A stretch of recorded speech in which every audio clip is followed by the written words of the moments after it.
Assalamu alaikum wa rahmatullahi wa barakatuh. Chers frères et sœurs, que la miséricorde et les bénédictions soient sur vous. Et si je te disais que les paroles d'un homme, prononcées il y a plus de 1400 ans, pouvaient encore transformer ta vie aujourd'hui? Des sagesses si profondes qu'elles ont traversé les siècles pour nous guider dans un monde moderne et chaotique. Bienvenue dans cette vidéo où je te révèle 10 sagesses du prophète Mohammed, paix sur lui, qui vont éclairer ton quotidien. Oui, tu as bien entendu, des paroles prononcées il y a plus d'un millénaire, mais qui résonnent encore aujourd'hui avec une force incroyable. Des enseignements qui ne sont pas juste destinés aux musulmans, mais à toute l'humanité. Le prophète Mohammed, paix sur lui, n'était pas seulement un guide spirituel, il était aussi un modèle de sagesse pratique. Ses paroles, ses actions et même ses silences ont été soigneusement préservés pour nous inspirer, nous guider et nous aider à naviguer dans les défis de la vie. Qu'il s'agisse de gérer nos émotions, de construire des relations saines ou de trouver un équilibre entre le matériel et le spirituel, ces enseignements sont d'une actualité frappante. Et le plus fascinant, c'est que ces sagesses ne sont pas réservées à une époque ou à une culture. Elles sont universelles, intemporelles et surtout applicables dès aujourd'hui. Alors, dans cette vidéo, je vais te partager 10 sagesses clés du prophète Mohammed, paix sur lui. Chacune de ces sagesses est une perle précieuse que tu pourras utiliser pour illuminer ton quotidien. Prêt à découvrir des enseignements qui vont te faire réfléchir mais surtout agir?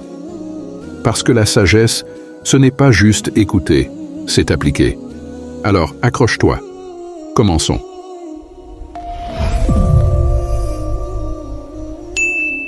Nos 2 premières sagesses seront tirées du thème « Patience », un thème qui résonne particulièrement dans notre époque.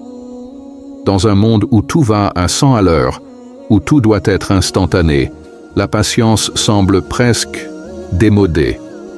Pourtant, le prophète Mohammed, paix sur lui, nous a laissé des enseignements puissants sur cette vertu, qui est bien plus qu'une simple attente. C'est une lumière, une force, et surtout, un cadeau d'Allah. Sagesse 1. La patience est une lumière. Le prophète Mohammed, paix sur lui, a dit « La patience est une lumière ». Imagine ça, la patience n'est pas une faiblesse, ni une simple résignation. C'est une lumière qui éclaire nos chemins, surtout dans les moments les plus sombres. Voici un exemple concret. Je me souviens d'une période dans ma vie où tout semblait aller de travers, des projets qui échouaient, des relations tendues, et ce sentiment d'être coincé. Un jour, en relisant cette sagesse, j'ai réalisé que la patience n'était pas juste attendre que les choses s'arrangent. C'était accepter que chaque épreuve avait un sens, et que cette lumière finirait par apparaître. Et vous savez quoi? Elle est apparue. Pas tout de suite, mais au bon moment. Et toi, as-tu déjà vécu un moment où la patience t'a guidé vers une solution inattendue? Sagesse 2. Celui qui cherche à être patient, Allah lui donne la patience. Le prophète Mohammed, paix sur lui, a aussi dit « Celui qui cherche à être patient, Allah lui donne la patience ». Cette sagesse est incroyable, parce qu'elle nous rappelle que la patience n'est pas quelque chose qu'on doit trouver en soi-même. C'est un don d'Allah, une aide divine qui nous est offerte dès qu'on en fait la demande.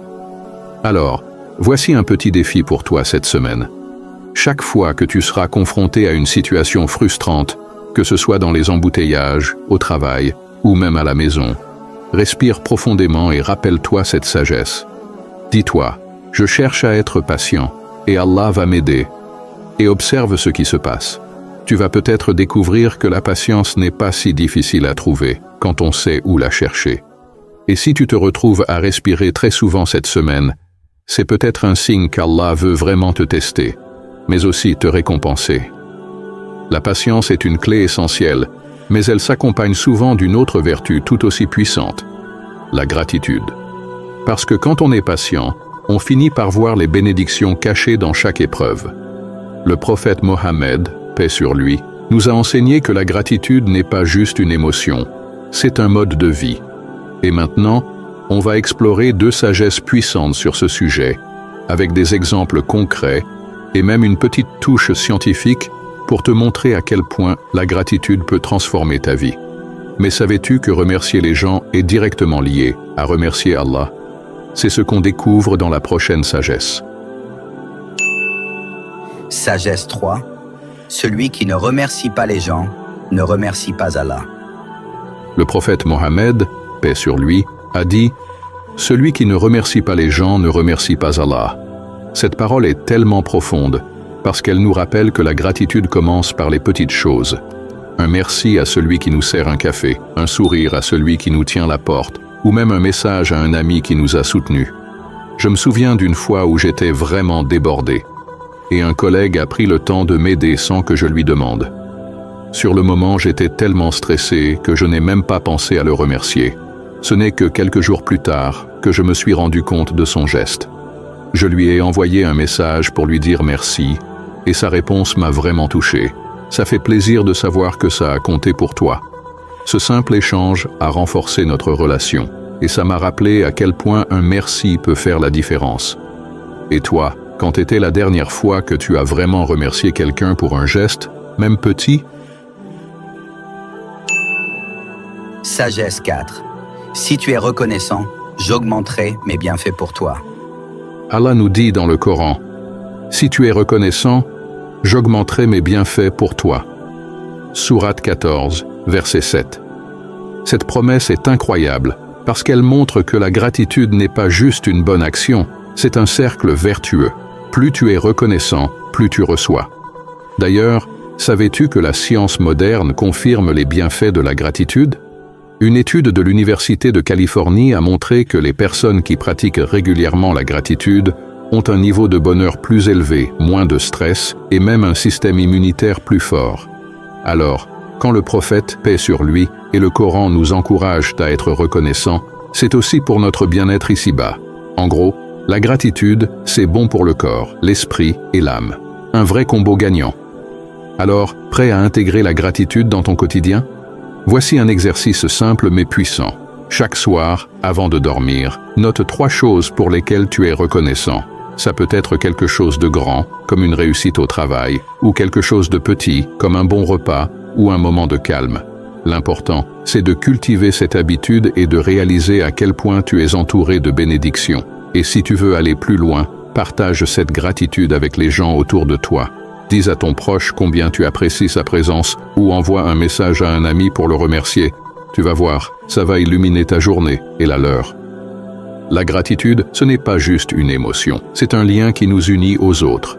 Et ça nous amène tout naturellement au thème qui touche chacun d'entre nous, les relations humaines. Le prophète Mohammed, paix sur lui, a placé une grande importance sur la manière dont nous traitons les autres, surtout ceux qui nous sont les plus proches. Et maintenant, on va explorer 2 sagesses qui peuvent vraiment transformer tes relations, que ce soit avec ta famille, tes amis ou même des inconnus. Mais savais-tu qu'un simple sourire peut être considéré comme une aumône? On va voir ça tout de suite. Sagesse 5. Le meilleur d'entre vous est celui qui est le plus bienfaisant envers sa famille. Le prophète Mohammed, paix sur lui, a dit « Le meilleur d'entre vous est celui qui est le plus bienfaisant envers sa famille. » Cette parole est tellement puissante parce qu'elle nous rappelle que la bonté commence à la maison. Ce n'est pas toujours facile, surtout quand on est stressé ou fatigué, mais c'est là que se trouve la vraie épreuve de notre caractère. Je pense à un ami qui a traversé une période difficile avec sa famille. Les disputes étaient fréquentes et l'ambiance à la maison était tendue. Un jour, il a décidé d'appliquer cette sagesse. Il a commencé par de petits gestes, comme aider sa mère à préparer le repas ou écouter son frère sans l'interrompre. Au fil du temps, ces petits actes de bienveillance ont transformé l'atmosphère à la maison. Aujourd'hui, leur relation est plus forte que jamais, et il me dit souvent que c'est grâce à cette sagesse qu'il a compris l'importance de la bonté envers sa famille. Et toi, comment pourrais-tu être plus bienfaisant envers ta famille cette semaine? Sagesse 6. Souris à ton frère, c'est une aumône. Le prophète Mohammed, paix sur lui, a aussi dit « Souris à ton frère, c'est une aumône. » Oui, tu as bien entendu, Un simple sourire peut être une aumône. C'est une manière de répandre de la joie, de la positivité et de montrer aux autres qu'ils comptent pour toi. Alors, si tu souris trop, est-ce que tu deviens un philanthrope? Mais au-delà de l'humour, cette sagesse nous rappelle que les petites actions ont un grand impact. Un sourire peut illuminer la journée de quelqu'un et ça ne te coûte rien. Alors, voici un défi pour toi cette semaine. Souris à au moins une personne par jour. Ça peut être un collègue, un voisin ou même un inconnu dans la rue. Observe l'impact que ça a sur eux et sur toi, parce que la joie, c'est contagieux. Ces sagesses sur les relations humaines nous montrent à quel point nos interactions avec les autres sont importantes, mais elles nous ramènent aussi à quelque chose de plus profond, notre spiritualité. Le prophète Mohammed, paix sur lui, nous a enseigné que la spiritualité n'est pas une question d'apparence ou de rituel vide de sens. C'est une connexion profonde avec Allah, qui se reflète dans nos cœurs et nos actions. Et maintenant, on va explorer 2 sagesses qui vont te faire voir la spiritualité sous un angle nouveau. Mais savais-tu que certaines des choses que la société valorise le plus aujourd'hui sont complètement remises en question par la sagesse prophétique? C'est ce qu'on découvre tout de suite. Sagesse 7. Allah ne regarde pas vos apparences ni vos richesses, mais il regarde vos cœurs et vos actions. Le prophète Mohammed, paix sur lui, a dit « Allah ne regarde pas vos apparences ni vos richesses, mais il regarde vos cœurs et vos actions. » Cette parole est un véritable coup de poing dans un monde obsédé par les apparences, les likes et les biens matériels. Et si je te disais que cette sagesse remet en question tout ce que la société valorise aujourd'hui?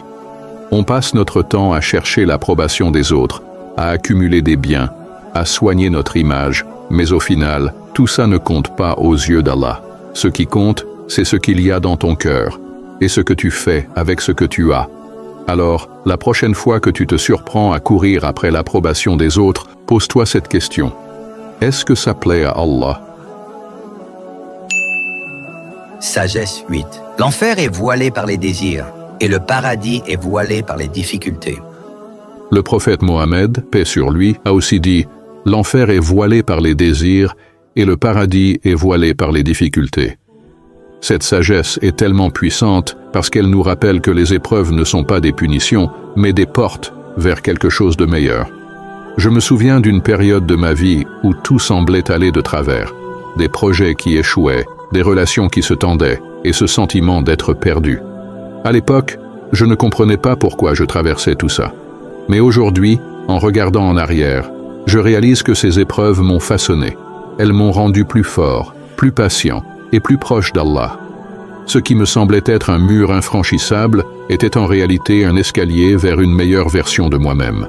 Et toi, as-tu déjà vécu une épreuve qui, finalement, t'a conduit à une grande récompense? Alors, comment cultiver cette spiritualité au quotidien? Voici une action simple mais puissante. Prends 5 minutes chaque jour pour réfléchir à tes intentions et purifier ton cœur. Demande-toi, pourquoi est-ce que je fais ce que je fais? Est-ce pour plaire à Allah ou pour plaire aux autres? Ce petit exercice peut vraiment transformer ta manière de voir les choses et de vivre ta spiritualité. Et n'oublie pas, la spiritualité, ce n'est pas juste une question de prière et de rituel. C'est une manière de vivre, de penser et d'agir. On termine sur un thème qui parle à tout le monde, la réussite. Mais attention, pas n'importe quelle réussite. Le prophète Mohammed, paix sur lui, nous a enseigné que la vraie réussite, c'est trouver un équilibre entre ce monde et l'au-delà.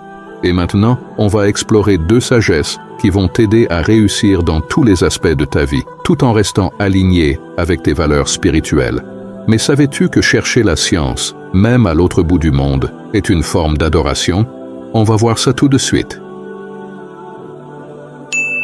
Sagesse 9. Agis pour ici-bas comme si tu vivais éternellement, et agis pour l'au-delà comme si tu mourrais demain. Le prophète Mohammed, paix sur lui, a dit « Agis pour l'ici-bas comme si tu vivais éternellement, et agis pour l'au-delà comme si tu mourrais demain. » Cette sagesse est un véritable guide pour équilibrer nos priorités. D'un côté, on planifie, on travaille dur et on construit pour l'avenir. De l'autre, on reste conscient que chaque jour compte pour préparer notre vie éternelle. Je pense à une amie qui a réussi à concilier une carrière brillante et une spiritualité profonde. Elle m'a expliqué que cette sagesse l'a aidé à garder les choses en perspective. Par exemple, elle planifie ses projets professionnels avec soin, mais elle prend aussi le temps chaque jour pour se connecter à Allah, faire du bien aux autres et se préparer pour l'au-delà. Grâce à cet équilibre, elle a trouvé une réussite qui va bien au-delà du matériel. Et toi, comment pourrais-tu appliquer cette sagesse pour équilibrer tes objectifs mondains et spirituels? Sagesse 10. Cherchez la science, même si elle est en Chine. Le prophète, paix sur lui, a aussi dit « Cherchez la science, même si elle est en Chine, car la quête du savoir est une obligation pour tout musulman. » Cette parole est incroyablement moderne, parce qu'elle nous encourage à être curieux, à apprendre sans cesse, et à ne pas avoir peur de sortir de notre zone de confort. D'ailleurs, savais-tu que les études montrent que l'apprentissage continu est l'un des facteurs clés du succès à long terme? Une recherche de l'Université d'Oxford a révélé que les personnes qui investissent dans leur développement personnel et professionnel ont non seulement de meilleures carrières, mais aussi une plus grande satisfaction dans la vie. En gros, apprendre, c'est grandir. Alors, si tu veux réussir, commence par chercher la science, même si c'est juste sur YouTube pour l'instant. Alors, prêt à passer à l'action? Voici un exercice simple mais puissant. Cette semaine, identifie une compétence que tu veux acquérir et commence à l'apprendre. Ça peut être quelque chose de professionnel, comme comment démarrer une entreprise, ou quelque chose de personnel, comme apprendre à mieux gérer ton temps. L'important, c'est de faire le premier pas. Et rappelle-toi, chaque effort que tu fais pour apprendre et grandir est une forme d'adoration. Alors, lance-toi. Et maintenant, nous sommes à la fin de cette vidéo. Alors, voici ma question pour toi.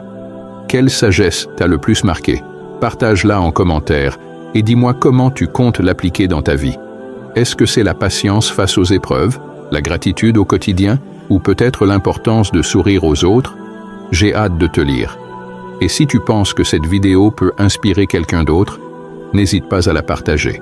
Parce que le savoir, c'est comme une bougie. Plus tu la partages, plus elle éclaire. Le prophète Mohammed, paix sur lui, nous a laissé un trésor de sagesse. Des enseignements qui ne sont pas juste destinés à être écoutés, mais à être vécus. À nous de les découvrir, de les intégrer dans notre quotidien et de les partager avec ceux qui nous entourent. Alors, prêt à transformer ta vie, une sagesse à la fois? Parce que chaque petit pas compte, et chaque effort te rapproche un peu plus de la meilleure version de toi-même. Et n'oublie pas, si tu souris en partageant cette vidéo, c'est une aumône. Alors, fais-toi plaisir, souris, et répands un peu de lumière autour de toi. Merci d'avoir regardé cette vidéo jusqu'au bout. Si tu as aimé, n'oublie pas de t'abonner et de cliquer sur la cloche pour ne rien manquer. À la prochaine, et rappelle-toi, une sagesse à la fois, on change le monde.